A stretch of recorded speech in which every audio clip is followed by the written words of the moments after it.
जंगल का न्याय 200 शब्दों की कहानी। एक घना जंगल था जहां सभी जानवर शांति से रहते थे। एक दिन एक शिकारी जंगल में आया और एक हिरन को घायल करके भाग गया। हिरन जमीन पर गिर पड़ा और दर्द से कराहने लगा। शेर, जो जंगल का राजा था, तुरंत वहां पहुंचा और सभी जानवरों को बुलाया। बंदर, हाथी, चीता और उल्लू सभी इकट्ठा हो गए।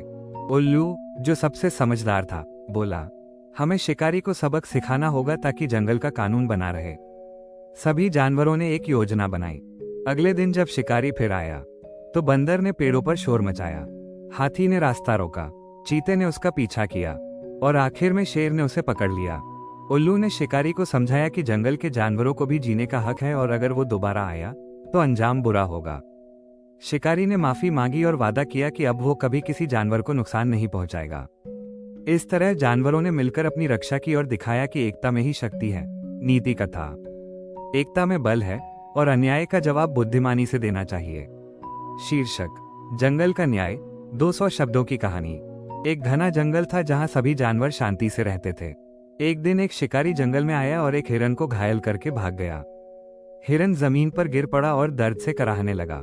शेर, जो जंगल का राजा था, तुरंत वहां पहुंचा और सभी जानवरों को बुलाया। बंदर, हाथी, चीता और उल्लू सभी इकट्ठा हो गए। उल्लू, जो सबसे समझदार था, बोला, हमें शिकारी को सबक सिखाना होगा ताकि जंगल का कानून बना रहे। सभी जानवरों ने एक योजना बनाई। अगले दिन जब शिकारी फिर आया तो बंदर ने पेड़ों पर शोर मचाया, हाथी ने रास्ता रोका, चीते ने उसका पीछा किया और आखिर में शेर ने उसे पकड़ लिया। उल्लू ने शिकारी को समझाया कि जंगल के जानवरों को भी जीने का हक है और अगर वो दोबारा आया तो अंजाम बुरा होगा। शिकारी ने माफी मांगी और वादा किया कि अब वो कभी किसी जानवर को नुकसान नहीं पहुंचाएगा। इस तरह जानवरों ने मिलकर अपनी रक्षा की और दिखाया कि एकता में ही शक्ति है।